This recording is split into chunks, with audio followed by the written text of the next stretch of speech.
Hi everyone, this is JJ from ASUS, and I'm excited to talk to you guys today about something that I'm sure a lot of you have interest in. With AMD's latest series of processors that have been released, the Ryzen series of processors, along with their latest generation overclocking enabled chipsets like the B350 as well as the X370, there's been a lot of discussion regarding overclocking and performance tuning on Ryzen series processors. And this has definitely been an ever-evolving tale since release, as there's been a lot of co-work between us at ASUS as well as AMD to be able to maximize the overclocking potential that exist on our motherboards. And as really the worldwide leader when it comes to high quality enthusiast, feature-rich and overclocking enabled motherboards, ASUS is extremely excited to be able to give you guys this deeper level of insight into how you can really get a great experience when you pair an ASUS motherboard with a Ryzen series processor. Now, one of the fantastic things that AMD has done with this latest generation series CPU is ensure that essentially all the Ryzen series CPU, whether it's an X model or not an X model, fully supports an unlocked level of tuning. Essentially, you can fully overclock it, allowing you to reach higher levels of performance. This is fantastic. Although you have this level of flexibility, it doesn't diminish the considerations that you kind of have when you pursue overclocking. Overclocking is really varied in terms of a lot of different aspects that you have to keep in mind. You have to have some knowledge in terms of the margin or the silicon lottery of the CPUs. Not every CPU is the same. Some reach a little bit lower frequencies, some reach higher frequencies. You have to keep this in mind, especially when you go about how you approach the overclocking experience.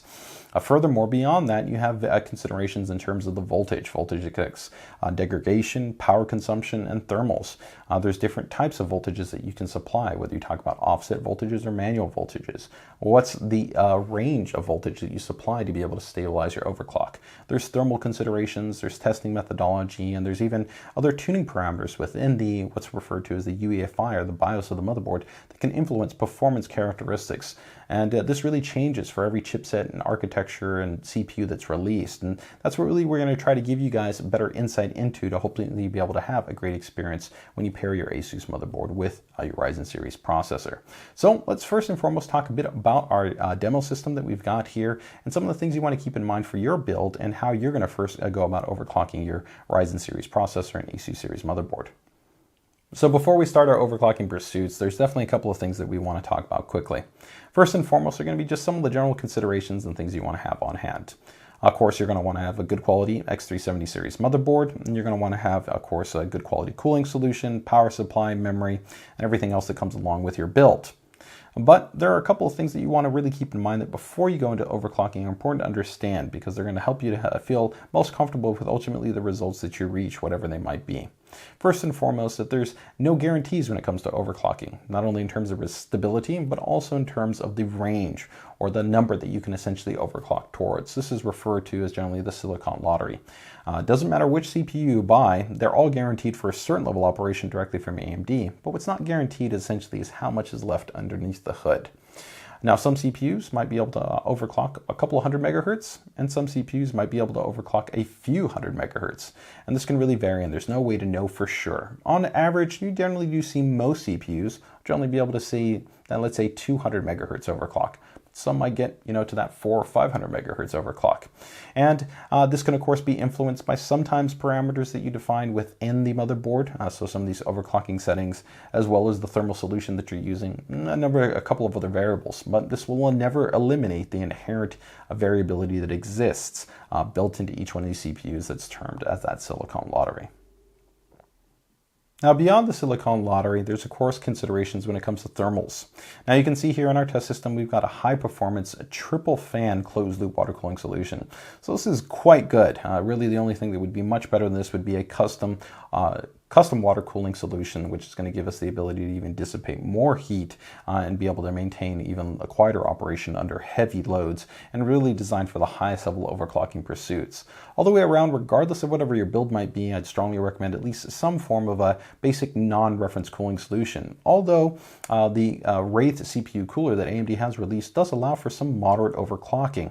Although keep in mind that the more aggressive the overclocks are, with the higher the frequencies and the higher the voltage, the fan's going to get louder and louder to try to be able to dissipate that heat.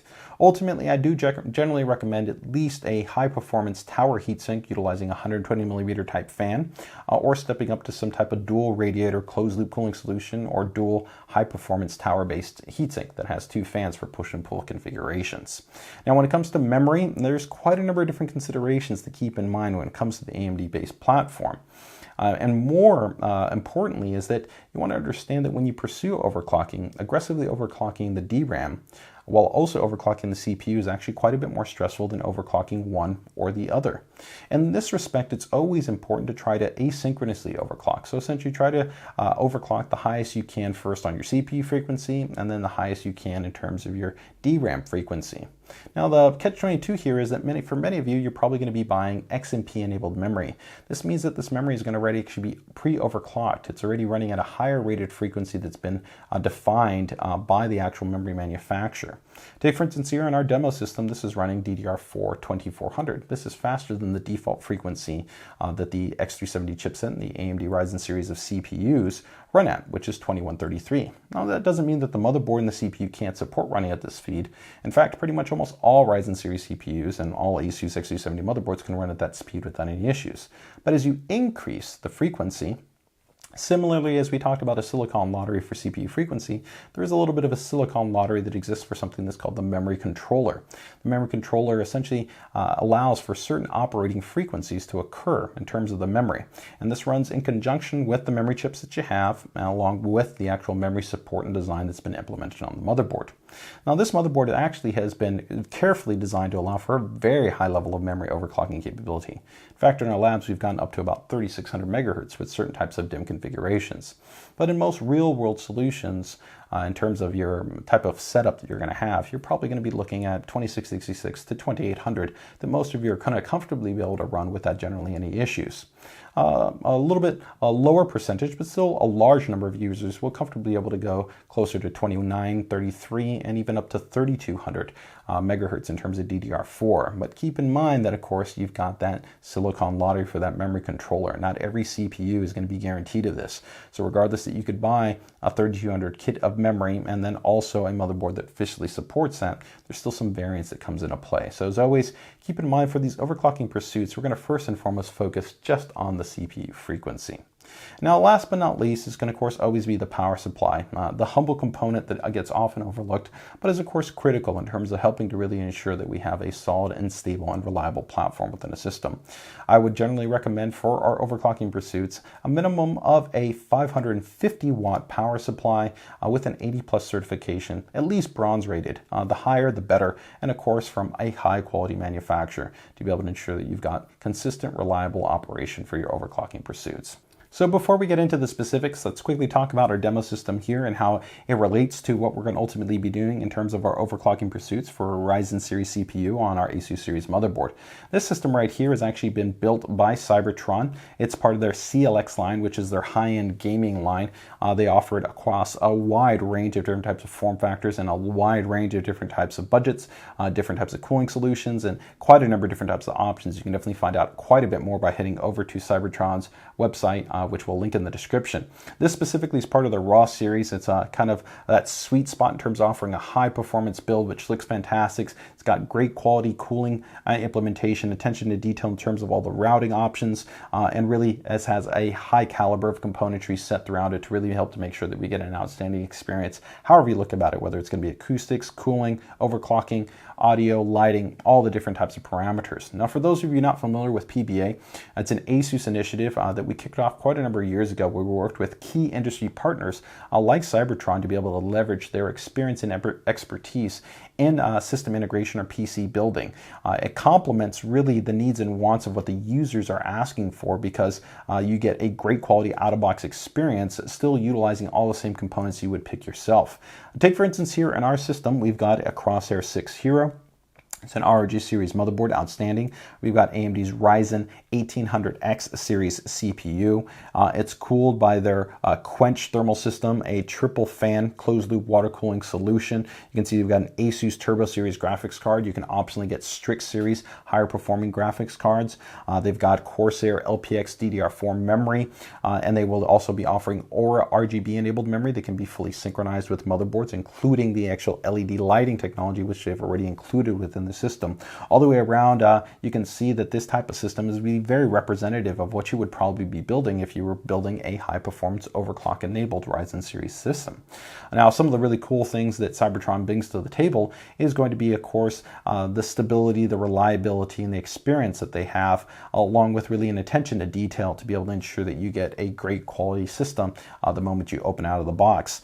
They pre-package their systems with foam inserts to be able to ensure that they get to you comfortably and safely. They have their special sarcophagi, which is essentially these large wooden pallet systems where everything gets installed into, so it'll arrive to you safe and sound, no issues in that regard. They've got a lifetime technical support line that'll be offered beyond the standard 3-year parts and labor warranty that they offer.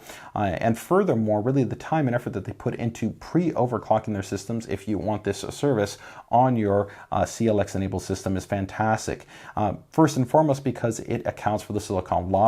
If you decide that you want to get a system that's pre-overclocked, you're going to have it specific to your CPU, specific to your motherboard, your power supply, and your cooling solution.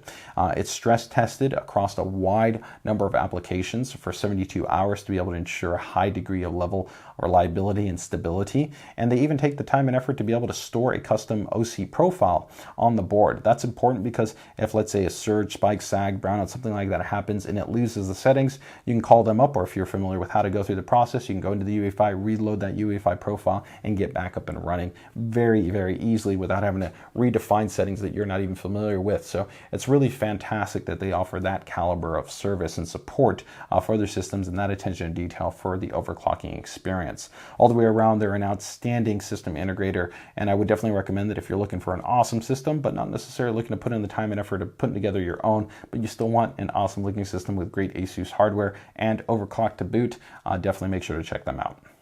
So lastly, before we get into our overclocking pursuits, you do want to keep in mind that the memory that we have in the system is DDR4 2400 speed. That means that it's slightly over the baseline 2133 frequency that the AMD CPU and chipset readily operates at, which is 2133. Now that's entirely okay because pretty much every single Ryzen series CPU and every ASUS overclock enabled motherboard can run at that without any issues, but it does require manually enabling it. Now this overclocking walkthrough is really focused at CPU-based overclocking, so pretty much everything that we're going to be doing is relating to the CPU. Although I will show you guys how to quickly leverage our DOCP memory profiling option. This actually allows us to take the information from an Intel-based kit of memory that is using Intel-based parameters of operation. This is referred to as XMP, so Extreme Memory Profile Options, which include frequency, voltage, and timings, but apply them to an AMD-based enabled motherboard. This is really an ASUS secret sauce. We've worked years to be able to take these special tuning parameters that are specific to each one of these chipsets, learn how to interpret them best suited for the motherboard that you're going to have, and be able to get a stable and reliable experience, but still ultimately leverage the memory frequency that you purchased. Now, you do want to keep in mind that AMD does have different types of memory dividers that are supported. Dividers are essentially the memory speeds that the motherboard supports running at. So there are quite a number of speeds, but there are a couple of speeds that aren't formally supported. Some of these would include DDR4 2800, DDR4 3000. These memory frequencies are not formally supported. It doesn't mean that the motherboard or the CPU can't actually operate at or around those frequencies or even higher frequencies, but those exact what are referred to as dividers aren't readily available within the Uefi.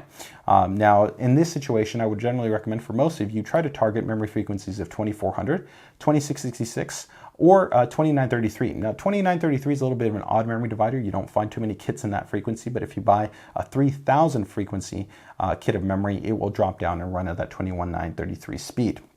So pretty straightforward.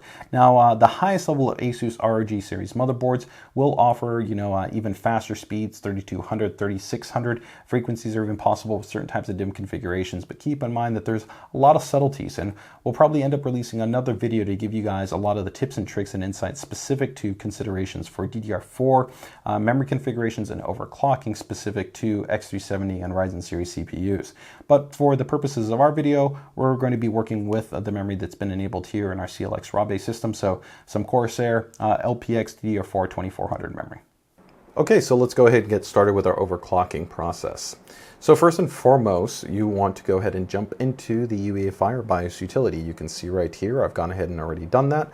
This is a pretty straightforward process. When you first power on the system, you're going to want to hit the either delete key or the F2 key, and that will get you into this environment. Now, regardless of whether you've got a Prime, Strix, or ROG series motherboard, the Uefis are pretty much going to be identical. ROG boards will have a couple of deeper options, but we're not going to really be touching on any of those options specific to this overclocking walkthrough. So regardless of which board you have, you will be a-okay in that respect. Now, there will be a subtle difference in that the first page you will see will be on RG boards this advanced mode, but on Prime series boards you'll see the easy mode interface. So to be able to switch back and forth, essentially just hit the F7 key on the keyboard and you're good to go. Very simple. Now, the next thing you're going to need to do is verify the actual BIOS version, the Uefi build. You can see right here, I've got 1107. That's the latest build as of today, and you're going to want to make sure and have this updated for your respective board. Now, this helps to ensure that you have the overall best interoperability, compatibility, performance, and overclocking experience for your motherboard. And ASUS continually over time releases new Uefis that help to improve all those different aspects and are worked upon by our internal R&D team in conjunction also with AMD.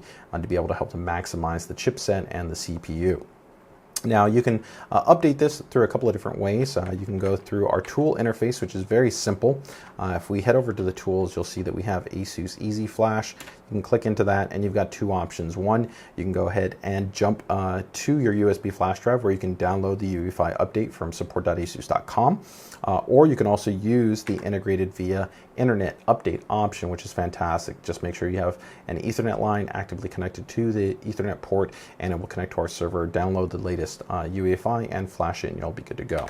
Once you've gone ahead and done that, you're going to, of course, want to re-enter back into the Uefi environment. And from there, we want to make sure that we're starting off from a full baseline. So essentially what's referred to as a pure stock level. So we're going to hit the F5 key. Once you go ahead and do that, you could reboot or you can maintain here within the Uefi environment. You'll pretty much be good to go. The next step is going to be heading over to Extreme Tweaker. Now, for Extreme Tweaker, a couple of the boards actually have some different overclocking presets, and you can definitely go about using those if you'd like. You can see right here we actually have a built-in 4 gigahertz profile, even a high DRAM frequency profile for 3600 megahertz. But we're going to be showing you guys how to do this fully manually. So the first step is going to be selecting AI Overclock Tuner. Once we go ahead and do that, you'll see that there's auto, default, manual, and DOCP. Now, DOCP is something special. This is essentially ASUS's internal algorithm that we've gone ahead and developed that helps us to apply Intel XMP memory values, so things like the frequency, the voltage, and the timings, to the motherboard so that those actually memory modules can run at their rated speeds. An example might be if you buy a stick of memory like 2400, or you buy a stick of memory at 2666 or 2933, whatever the frequency might be, that's generally going to be an overclock frequency, and it's defined with an Intel XMP profile, which is designed first and foremost for Intel chipsets and CPUs, namely the memory controller built into the CPU.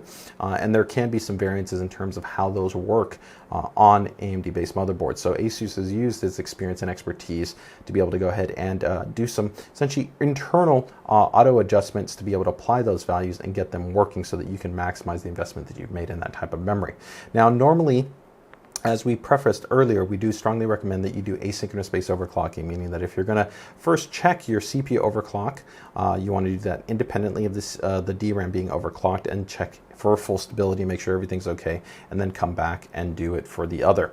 And this can be done in either which way. You can do memory first, or you can do CPU frequency first. Now, if you're going for a fairly low DRAM frequency, I would say that you shouldn't even have to go about that process, although that is ideally the best process to ensure the absolute highest level of stability and make sure that nothing is kind of influencing each other in that regard. But if you're going for a fairly conservative memory frequency like 2400, even 2666, I would expect that you would have almost no issues. So how do you go about doing this? Well, the memory kit that we have installed in our system is a Corsair's Dominator LPX and DDR4 running at 2400, so that is an overclock frequency. So you can see right here, if we look down, you'll see that you have a DOCP profile number 3, which loads a 2400 DRAM ratio, so that's what we would want to go ahead and apply. Now, if you don't know what your memory is, we have another tool built into the Uefi that helps to take you through this. So you can head over to Tools, go over to SPD Information, select the actual DIMM slot, and then from there you'll see that it lists you the manufacturer, the module size, the actual frequency, the default frequency, and then actually most importantly the X and P value. So you can see right here it's 2400, there's all the corresponding voltage information, everything else that really makes this module run at that intended frequency. So we know it's 2400. So I can head back over to Extreme Tweaker, select my DOCP memory profile, pick number 3, and that will apply pretty much everything we need to do. Now the next thing you're going to see right here is that we have the baseline target frequency, which is 3.6 gigahertz. Now keep in mind that with AMD CPUs, they do feature a form of turbo technology which will dynamically increase the clock frequency depending on a number of different conditions for the CPU. This is going to be a bit different though in terms of overclocking, where we're pretty much going to request that the CPU always runs at that given frequency. Although we're going to try to do things a little bit more intelligently than some of the old school overclockers, which sometimes end up leading to increased power consumption, increased heat, and even something that's called voltage degradation by consistently applying a higher level of voltage unilaterally always to the CPU. So we're going to show you how you can do this a little bit more effectively and actually efficiently. So once we've gone ahead and set that, we can go down here and you can see that there's something that's referred to as the core ratio. So this is actually what's referred to sometimes as the multiplier. This number times essentially 100 will give you your primary CPU frequency, and so you can enter this in. Now normally if you really want to kind of be very cautious, you want to do this in one-step increments. You can actually even go a little bit lower than this if you really want to be able to maximize the highest level overclocking. So right now I'm just going to go ahead and define 40 for my actual number here. So if I head back over here, I can go ahead and go to the core ratio. And once I do the core ratio, I can use my input keys here and help to define 40, and you'll see that this will move the actual CPU frequency to 4 gigahertz. So I'm good to go in that regard. Now, for the vast majority of pretty much all AMD Ryzen series CPUs, 4 gigahertz generally should not be an issue. But of course, if you run into any instability issues, then as I noted, you could start in 1 gigahertz increments. So you could go, multiplier increments of 1, which would start from 3.6 to then 3.7 to 3.8 to 3.9 to 4, and maybe if you're even really lucky, maybe you get a 4.1 gigahertz CPU. So the next step from there is because we don't need to actually have any type of other adjustment that's occurring, we can fully disable this core performance boost mode, which on RG series motherboards we actually have optimally set to give you actually an improved level of performance right out the box. So that is a great option, but we don't need that right now. The next option is actually going to be here, where we go to the CPU voltage. So you have actually two types of voltage available. One's called a manual voltage and one's called an offset voltage. The disadvantage of a manual voltage is it keeps the voltage static. Essentially, at any time the system is running, whether you're talking about a very minimal load, so you're just browsing the internet, to doing literally nothing, to of course playing a game or running a benchmark or doing anything on your system, that voltage is pretty much going to always be consistent. It's never going to drop down. This produces more heat, it produces more in terms of your power consumption, and it can over time cause voltage conditioning or something that's called voltage degradation.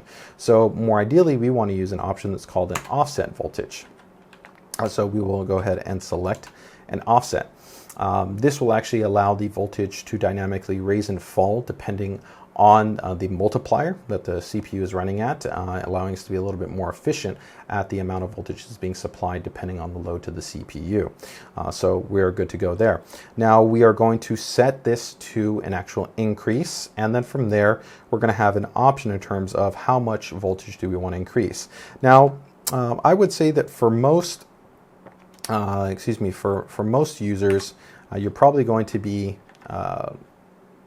fairly close to the numbers that we're going to recommend, although every CPU is a little bit different. So I would say most likely for a 4 gigahertz overclock, you're going to probably want to be looking somewhere around this 0.02500 voltage bump. Now this might be a little bit more. Maybe you want to go to 3125, 3750. You probably shouldn't really need to go any more than this, and depending on your CPU, you might be able to get away with a little bit less. Maybe you'll be able to get away with 125. So it just depends in terms of your CPU, but I would say in most situations 0.250 is going to probably be a pretty healthy increment. If you want to give yourself just a little bit more room, then you can go 3125. So we'll go with 3125. Now there is something that's referred to as the CPU SoC voltage, the way that the actual architecture works for Ryzen.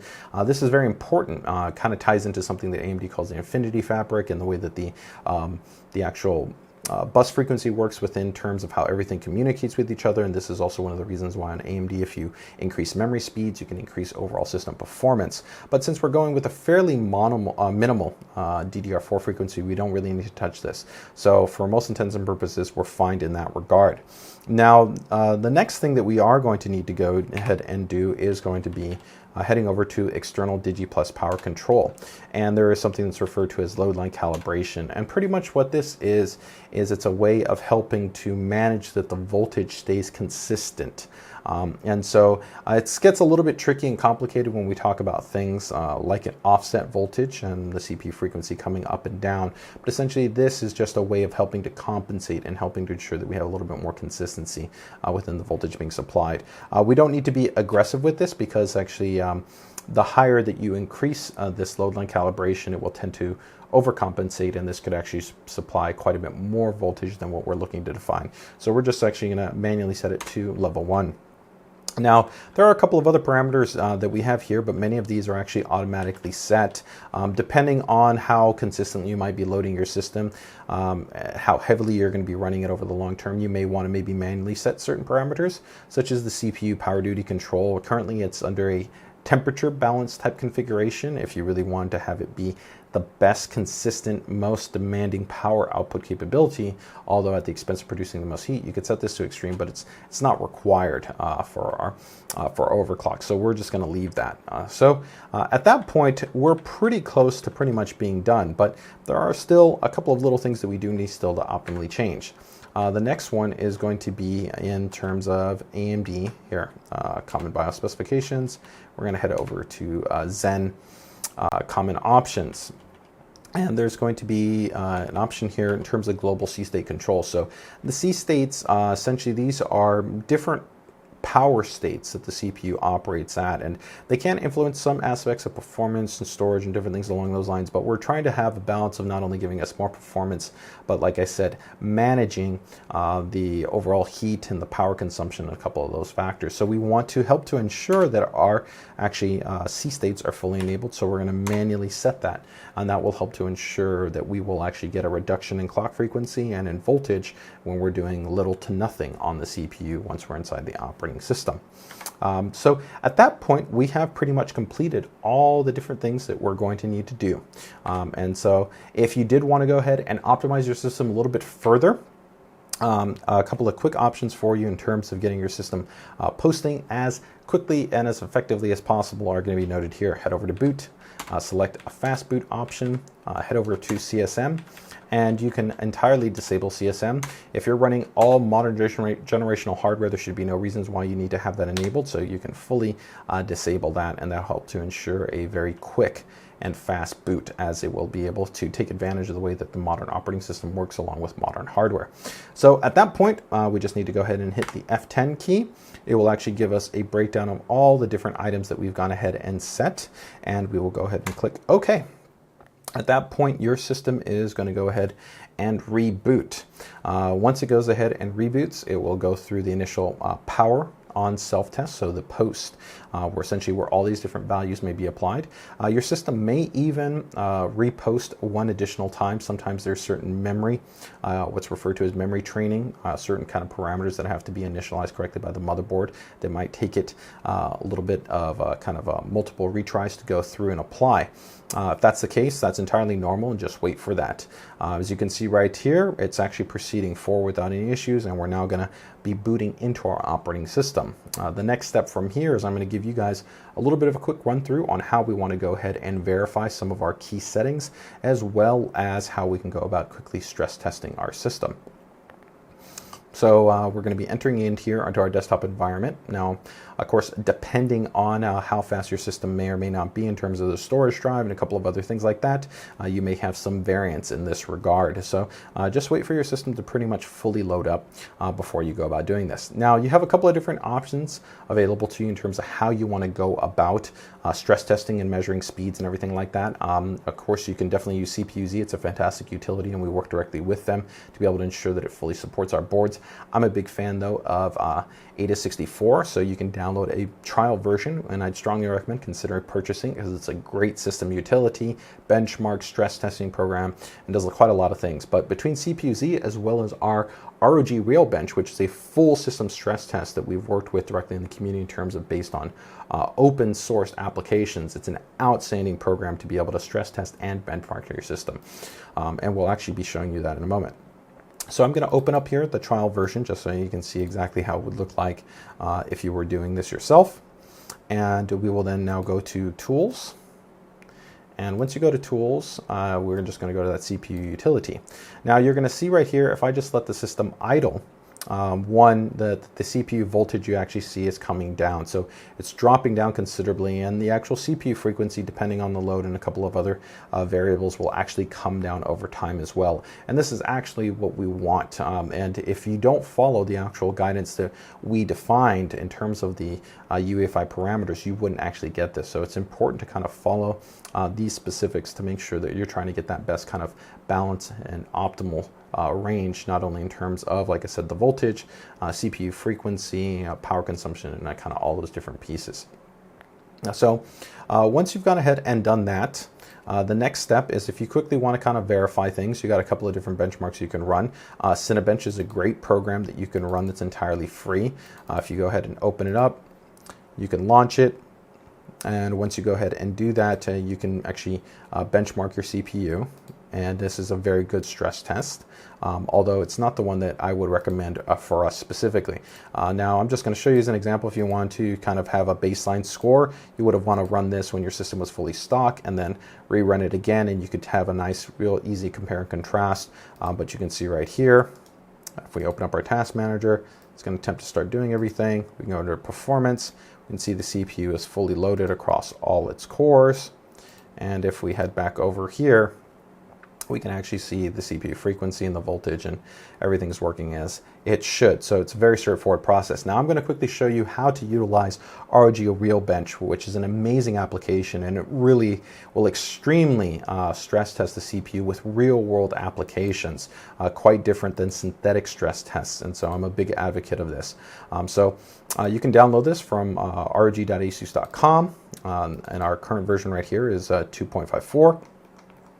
We're going to head here towards RealBench, open this up, and it will take a moment here to check essentially all the different operating parameters through your system. And the cool thing is it will go ahead and monitor your temperature as well. So if you haven't downloaded a separate utility, you don't want to reference that in Ada or HardW Monitor or something else like that, no worries, it'll take care of that for you. So right here you can see you can do a benchmark. The benchmark in itself is actually very similar to the stress test, but the stress test has more granularity in terms of how you can define how you want to stress test your system. You can see that you can do 15, 30 minutes, an hour, up to 8-hour intervals. You also select how you want to stress test the memory. This is important because many users don't realize that once you overclock both the CPU and the memory, you really want to load both of them up to really help to make sure that you're stressing the entire system and ensuring that you have the highest level of stability. Some stress test programs will only lightly load the memory, so you might not get a full representation. And once you go into a game that uses a very big memory footprint, it ends up not being stable. So we can quickly check by right-clicking here on our system. Actually how much memory we have. We can see that this system has 16 gigabytes of memory. So we're going to go ahead and pick 16 gigabytes. Now 15 minutes I find in about 90% plus of cases is actually going to give us pretty much just about 100% system stability. So I recommend that. If you want to definitely add more stress into there, you want to account for more variation in terms of thermal buildup and stuff like that, you could definitely go towards an hour or even more. Of course, the longer the better, but we definitely find that with the demanding nature of this stress test, especially the Handbrake encoding portion, 15 minutes is going to be pretty quick to let you know if this system is reliable or not reliable. So at that point, all you're going to need to do is go ahead and select those two parameters and click Start, and it will start going through the actual stress test program. And this will all be logged. It will give you a full real-time representation of everything, and at the end you'll actually get a score for everything. So all the way around, we've shown you how to easily and effectively overclock your system manually. And the great thing about this is, of course, this is all done on hardware level, so regardless of any reboots or anything like that, you're good to go. Now, a couple of last things to keep in mind is that if you do apply any future Uefi updates, they will reset your system back to default operating parameters, so you would need to go back in and redial in those settings. Now, occasionally, every once in a while, we do some further optimizations, and sometimes things can subtly change. In that regard, they can actually change some of the defined parameters that are needed for that overclock to be stable. And if that's the case, you want to go back and essentially just use a little bit of margin and error, generally a slight adjustment to the amount of voltage that will probably be needed to be able to maintain that overclock. Beyond that, that's pretty much all you need to know. So the last thing that we're going to show you here is quickly is that if you want to be able to go ahead and save a quick level of overclocking for your system, we'll show you how you can save those options inside the Uefi. So let's go ahead and show you that. So the next step is going to be that we're going to stop this benchmark, and we'll reboot our system and we'll go into the Uefi. Now, you do want to keep in mind that when we do go about saving these settings, there's a couple of different ways to do it. One, we're going to show you how to store an OC profile, but another great option is actually take advantage of our built-in screenshot utility, which will allow you to take a USB flash drive. You can hit the F12 key and save screenshot photos to a flash drive. So this is great so that if you want to be able to share these with the community, different people, online, you can do that very easily. So we've gone ahead and hit stop. We have to wait essentially for the system to unload all the different stress testing elements that have gone ahead and put into play, and we'll go from there. So now let's reboot the system, and we're going to go ahead and enter back into the Uefi. So once you've gone ahead and entered back into the Uefi, it's a pretty straightforward process. All you need to do is head over to Tools, and you will see that there's an option that says ASUS Overclocking Profile. Go ahead and select that overclocking profile. And once you go ahead and do that, you can see that you have quite a number of profile options that are available to you. This is great. So when you go about independently overclocking different aspects, making different settings, different adjustments, you can assign different profiles to different types of configurations. So as you go through your stress testing, you can easily kind of switch back and forth between different ones. So from here, I'm just going to go ahead and set this as my 4 gigahertz. Put the dot there to make it a little bit more legit, right? 4 gigahertz OC. And if you want to put stable as opposed to test, because you've gone ahead and confirmed that you're good to go, you can define where you want that profile to be saved, and you're good to go at that point. So you want to go ahead and now select the load save profile. And you can see that if you wanted to, you could do and save this directly to a flash drive, which is a really, really nice option. Otherwise, you can save right here to the profile, and now if we go up, we will see that we have it there. But I really love the benefit of being able to do both. So save it either to a USB external flash drive or save it directly to the motherboard. And if I go back here and I see screen capture, which is via the F12 key, you can see it's failed because there's not an actual flash drive attached to the system, but it's another great way that you could go through each one of the tabs, select them, save them, and then that way you can also capture that. And last but not least, something that's also pretty cool is that if you want to have even a little bit more flexibility in terms of saving certain types of information, there is even a note field that you have available to you where you can go ahead and keep certain information. But for most intents and purposes, this pretty much wraps up our overclocking walkthrough. So if you guys have any questions, comments, concerns, or feedback, make sure to go ahead and drop them into the comment section. Hopefully you found this guided walkthrough helpful in terms of you getting the best experience out of an AMD Ryzen series processor and your ASUS series motherboard. With that, make sure to subscribe for more videos on awesome ASUS hardware and ASUS content. So with that, take care, take it easy, and enjoy the rest of your day.